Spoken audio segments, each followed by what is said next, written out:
Bonjour et bienvenue à nouveau dans l'émission In Studio. Ici le pasteur Pierre Beumier, heureux de vous retrouver sur cette chaîne pour partager avec vous le merveilleux message de l'évangile de Jésus-Christ. Aujourd'hui, nous parlerons de la foi agissante.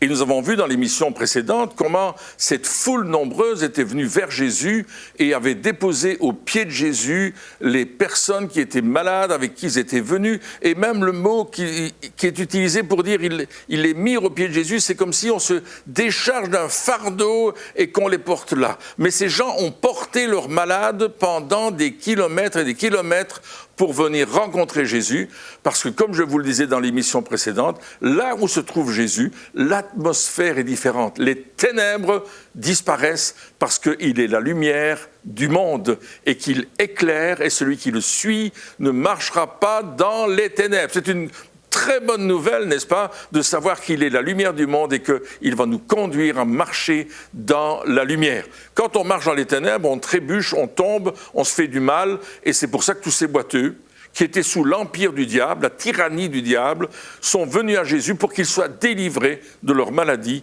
de leurs infirmités. Nous avons vu qu'il y avait des estropiés, nous avons vu qu'il y avait des gens qui étaient sourds, muets, aveugles, toutes sortes de maladies. Et d'autres maladies, nous dit, c'est-à-dire qu'on ne savait pas dénombrer le nombre de maladies qu'ils pouvaient avoir, mais la Bible nous dit que Jésus a porté ces maladies-là à la croix. Et c'était la prophétie du prophète Ésaïe, souvenez-vous, du chapitre 53, des versets 4 et 5, de 1 Pierre 2, 24, qui répond et qui répète cette parole en disant que nous avons été guéris par les meurtrissures de Jésus.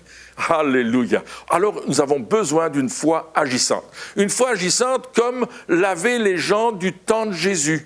Ils venaient vers lui. Regardez, dans Marc au chapitre 3 et au verset 10, il est dit « Car comme il guérissait beaucoup de gens, tous ceux qui avaient des maladies se jetaient sur lui pour le toucher. » Ils se jetaient carrément sur Jésus.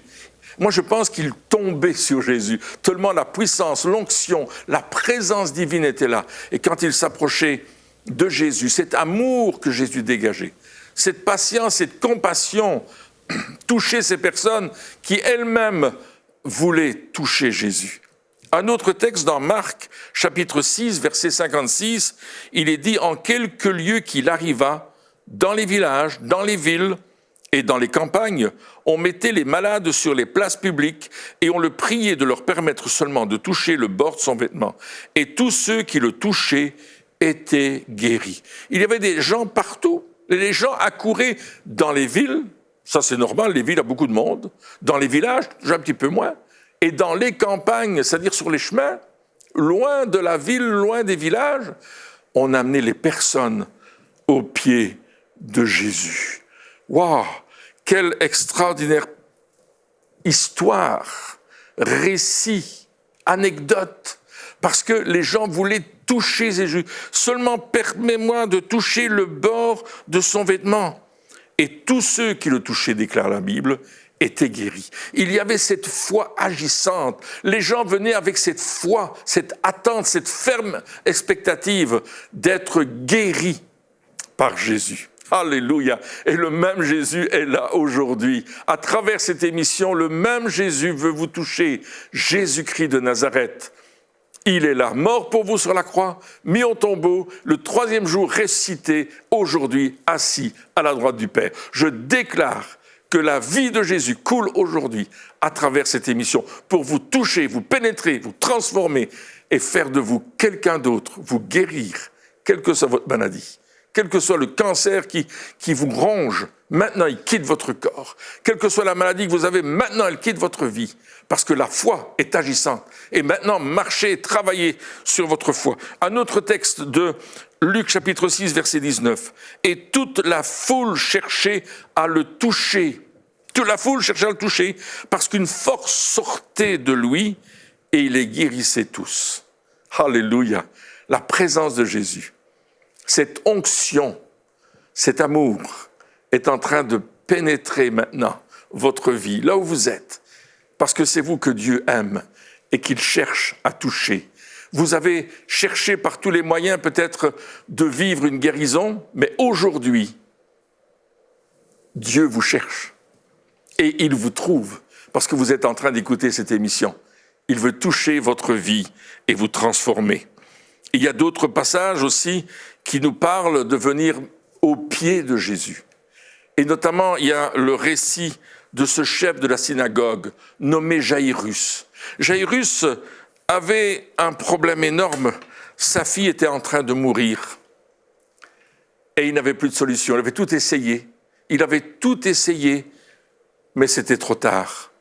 Elle était sur le point de mourir. Là, dans quelques instants, sa vie allait être enlevée. Et la Bible nous dit que Jaïrus, ayant aperçu Jésus, se jeta à ses pieds. Marc chapitre 5, verset 22. Et le terme utilisé dans le grec pour se jeter à ses pieds, c'est prospisto, qui veut dire se prosterner devant, se jeter aux pieds, tomber à genoux ou au genou. Et il se tourne vers Jésus et il se prosterne. C'est cette attitude que nous devons avoir lorsque nous voulons rencontrer Jésus, nous prosterner devant lui, voir et proclamer qu'il est le Fils de Dieu, qu'il est Dieu fait homme, et que vraiment c'est lui qui va agir maintenant dans notre vie. Cette attitude est un signe de respect, un signe d'adoration. Jaïrus reconnaît en Jésus celui qui a le pouvoir, l'autorité de ramener sa fille à la vie. Et Jaïrus croit en Jésus-Christ. Alléluia. Vous aussi, n'est-ce pas, qui êtes à l'écoute? Vous dites, je mets ma foi en Jésus. Dites-le là où vous êtes, je mets ma foi en Jésus. Se prosterner devant Jésus est un acte de foi. Oui, un acte de foi, se prosterner, car Jaïrus sait déjà dans son cœur que Jésus va faire le miracle. Il le sait déjà. Il n'est pas en train de quémander ou de mendier quelque chose. Il sait que Jésus va le faire. Il sait que sa fille va ressusciter.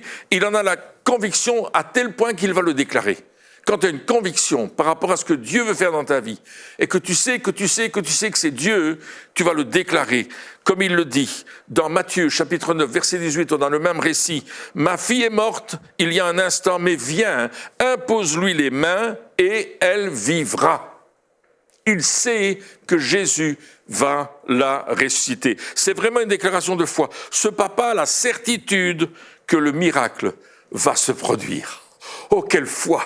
La foi qui saisit le miracle. Il ne sait pas comment ça va se faire. Il ne peut pas expliquer que ça va se faire. Mais il sait que sa fille vivra. Il sait que la vie va venir à lui. Ne venez pas à Jésus avec du doute, n'est-ce pas? Mais doute de ton doute, disait un de mes amis. Et commence à croire que Jésus va le faire. Viens à lui avec la foi qu'il va agir maintenant et reconnais en lui qu'il est le divin médecin. Une personne que je ne connaissais pas était tombée dans le coma. Et ça faisait déjà de nombreux jours qu'il était dans cet hôpital avec toutes sortes de machines qui le tenaient en vie. Les médecins avaient déclaré qu'il était mort cérébral, c'est-à-dire que son cerveau était mort, et que si jamais il sortait du coma, il serait comme un légume. On devrait le nourrir, il ne saurait plus parler, il serait probablement aveugle et sourd, et il mourrait très rapidement. Et la famille m'a dit, écoutez, on va le débrancher, mais pourriez-vous venir à l'hôpital prier pour lui?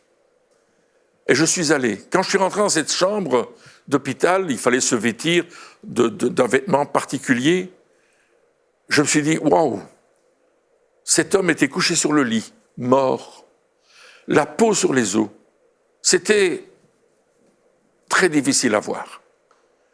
Et là, je me suis dit, Seigneur, qui suis-je pour voir ce miracle? Mais je sais que toi, tu peux le faire. J'ai pris un temps de parler en d'autres langues. J'ai laissé le Saint-Esprit parler à travers moi.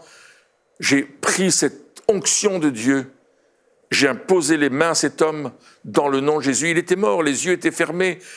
C'était seulement les machines qui le maintenaient en vie. J'ai prié pour la vie en lui. J'ai prié que celui qui avait ressuscité Jésus d'entre les morts vienne le ressusciter. À l'instant où j'ai prié, rien ne s'est passé. Nous avons quitté l'hôpital, mais quelques jours plus tard, cet homme s'est assis dans le lit et a commencé à parler commencé à demander à manger, a commencé à s'exprimer normalement, il était revenu à la vie. À Dieu, rien n'est impossible. Même si la chose te semble inimaginable, crois en Dieu. Mets ta foi en action et une foi agissante et fais ce pas de foi. J'aurais pu dire non, je ne prie pas pour lui, vous voyez, il est mort, c'est même pas la peine d'insister. Je dis Seigneur, toi, tu connais toutes choses, tu sais toutes choses, tu vas faire ton miracle. Et Dieu l'a fait. Cet homme est revenu à la vie, il est vivant aujourd'hui et il témoigne partout de ce que Dieu a fait pour lui. Il va témoigner dans le monde entier de ce que Dieu a fait pour lui parce que Dieu l'a ramené à la vie. Il est vivant aujourd'hui pour témoigner de l'amour de Dieu. Est-ce que ce n'est pas extraordinaire? Moi, je trouve ça démesurément grand. Je me dis, Seigneur, tu es extraordinaire. Alors, ayons foi en Dieu pour une réponse. Aie foi en Dieu pour ta réponse. Mets ta foi en lui. Mets ta foi dans sa parole, dans ses promesses, dans la Bible. Je ne sais pas si tu as une Bible à la maison, mais si tu n'en as pas, écris-nous et on va te procurer une Bible. Parce que nous voulons voir Jésus toucher votre vie. Nous savons qu'il vous aime, qu'il a un plan pour vous, qu'il veut vous donner la guérison, qu'il veut vous donner la libération, qu'il veut vous donner la vie tout compte fait. Et vous sortir des ténèbres pour que vous marchiez dans la lumière. Ça, c'est le plan de Dieu pour vous. Et c'est ce qu'il veut faire. Voyez-vous, je me souviens de cette jeune fille qui avait un orgelet à l'œil. Et il n'y avait aucun traitement qui fonctionnait. Alors les médecins avaient décidé de l'opérer. Elle est venue à notre conférence de guérison, comme nous aurons bientôt une conférence de guérison. Et on a prié pour elle. Et quelques jours plus tard, l'orgelet avait complètement disparu. Les médecins ont dit, c'est pas la peine d'opérer, il n'y en a plus. Jésus l'avait guéri. Pas besoin d'opération, mais toute la gloire à Dieu. Alors, continuons à visiter cette page biblique de la parole de Dieu. Continuons à voir ce qui s'est passé après Jaïrus, parce que la fille de Jaïrus va ressusciter, nous le savons. Cet homme croyait tellement fort à ce que Jésus allait faire qu'ils l'ont vu la fille ressusciter. Mais un peu plus loin, dans le même chapitre de Marc, nous avons le récit de cette femme qui avait une perte de sang.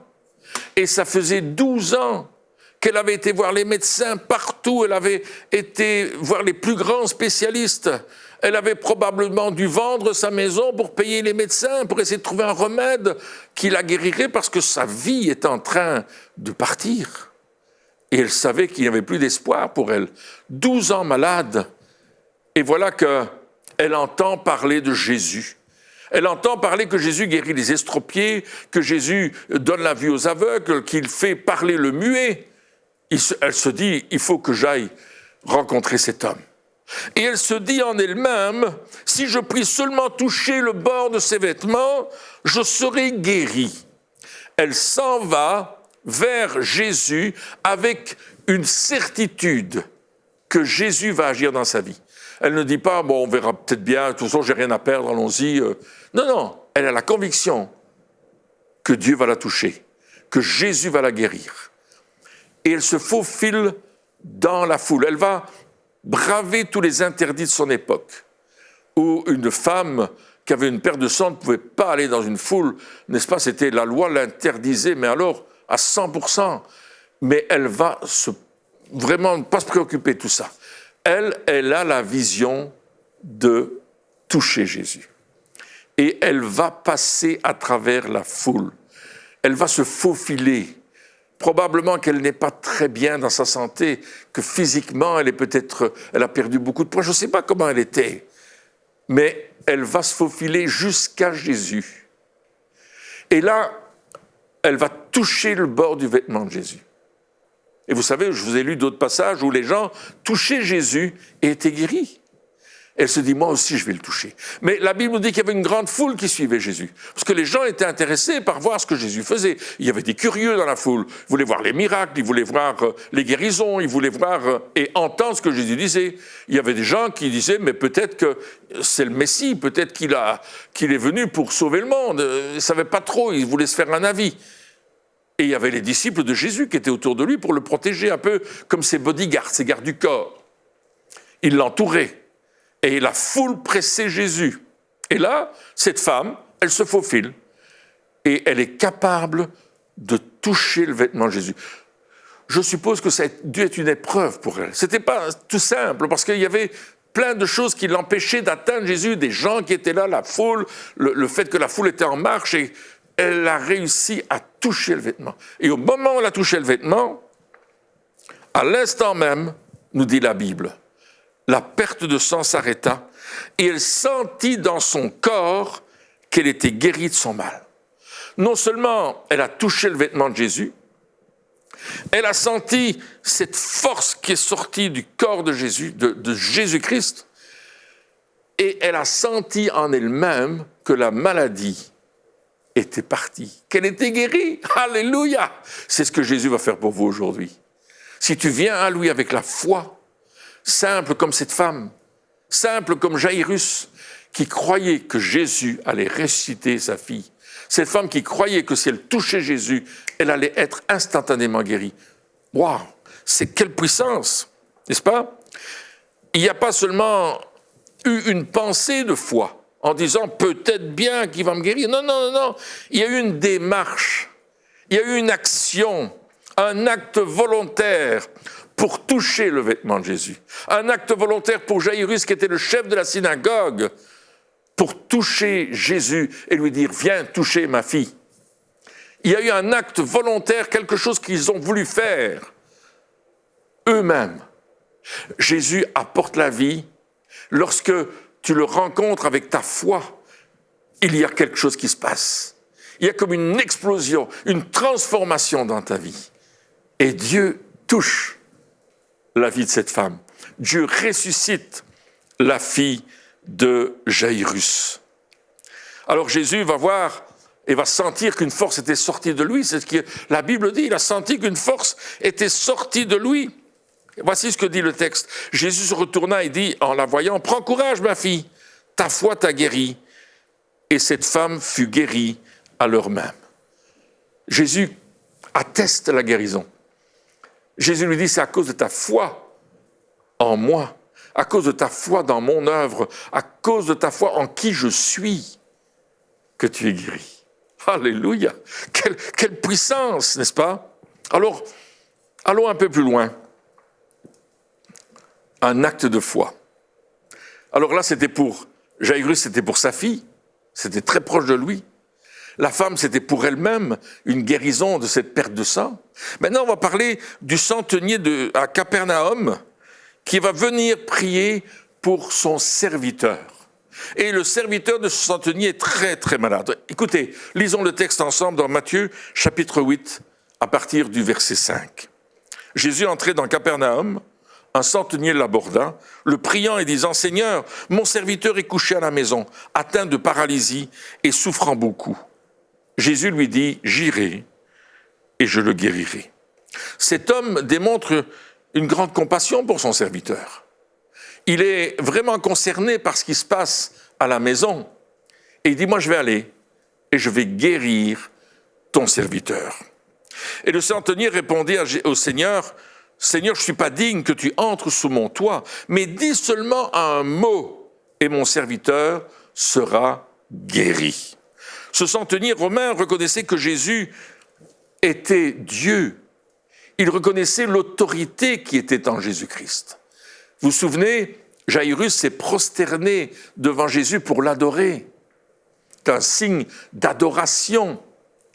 Et ici, on voit que cet homme va reconnaître que Jésus a l'autorité de guérir son serviteur, même sans se déplacer. Dis un mot et mon serviteur sera guéri.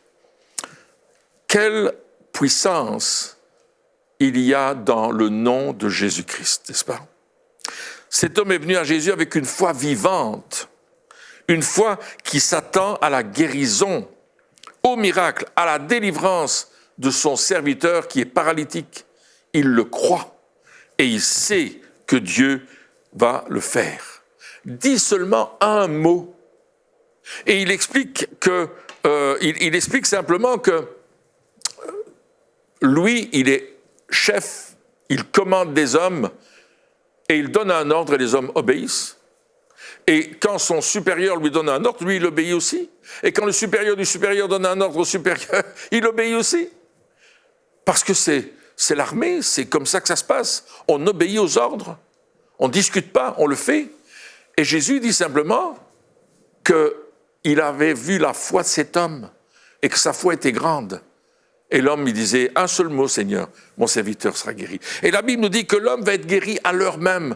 Alors que Jésus a dit, va chez toi, ton serviteur est guéri.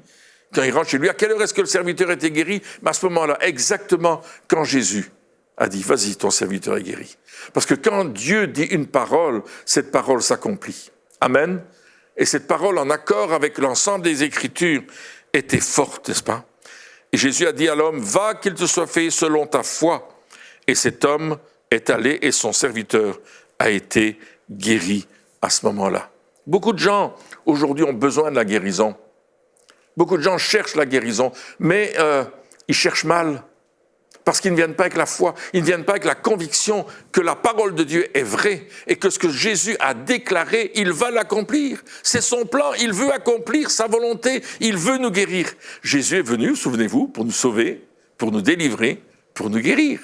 C'est son amour, c'est sa grâce, c'est le but de Jésus-Christ. Et cet homme avait cette foi, n'est-ce pas, pour découvrir la puissance de Dieu. Cette femme avait cette foi pour toucher le vêtement de Jésus et être guérie. Ce Jaïrus avait cette foi pour savoir que Jésus, il allait venir toucher la fille et elle serait guérie. Alléluia! Quelle puissance dans l'amour de notre Dieu. Il y a un autre récit où il y avait cette veuve qui était en chemin avec le sarcophage de son fils unique. C'était une veuve et le fils, mais c'était celui qui allait l'aider en travaillant pour l'aider à vivre. S'il n'y avait plus de fils, bien, selon la culture de l'époque, elle risquait de ne pas vivre longtemps. Et Jésus rencontre ce cortège funèbre. Il arrête le cortège, il touche le cercueil. Et l'enfant s'assied dans le cercueil. Il est guéri. Il le rend à sa mère. Et c'est non plus un cortège funèbre, mais un cortège de vie. Jésus est venu pour apporter la vie. Je suis venu afin que vous ayez la vie et que vous l'ayez en abondance. Le diable est venu pour dérober, égorger et détruire. Comme il a détruit des vies, peut-être votre vie était détruite par les œuvres du diable. Mais Jésus a dit, je suis celui qui apporte la vie et la vie en abondance. Tournez votre foi vers Jésus-Christ. Croyez en lui, croyez dans son œuvre parfaite à la croix. Arrêtez de douter que Dieu peut le faire. Cherchez sa face. Voyez ce que dit Jésus un jour à ses disciples. Et il vous le déclare à vous. Je vous le dis en vérité, si vous aviez de la foi comme un grain de sénévé, vous diriez à cette montagne, transporte-toi d'ici à là, et elle se transporterait, rien ne vous serait impossible. Matthieu chapitre 17, verset 20. J'aimerais répéter juste cette fin. Rien ne vous serait impossible. C'est une déclaration, mais qui est forte. C'est une déclaration étonnante, qui défie. Si tu as la foi en Dieu, rien ne te sera impossible. Waouh! Seigneur, fais-le. Je veux que les auditeurs, les auditrices, les spectateurs de cette émission reçoivent cette touche de foi aujourd'hui. Anime en eux, ranime en eux la foi que tu leur as donnée pour que rien ne leur soit impossible et qu'ils marchent derrière toi, n'est-ce pas? Et Jésus disait simplement que tu dis à cette montagne, la montagne, ça peut être une difficulté, une maladie, un problème qu'on peut avoir nous-mêmes dans notre vie. Il dit, mais tu vas le confronter. Et tu vas dire à ce problème, il faut que tu arrêtes maintenant, que tu te déplaces et que tu te jettes dans la mer, que tu ailles là-bas. Un autre passage dit que tu dis à ce sycomore, déracine-toi, il va se déraciner et on va le jeter, n'est-ce pas? Il va se déplacer là où il doit aller. C'est la puissance de Dieu. Et Dieu veut agir sur notre foi. Il va le faire quand tu te mets d'accord avec lui et qu'ensemble, vous croyez que Dieu va le faire. Il y a cette femme, n'est-ce pas, de la région d'Ottawa qui était 6 mois enceinte et elle a fait une chute, elle a cogné sa tête contre le mur, elle était transportée à l'hôpital au service d'urgence, mais tout était correct.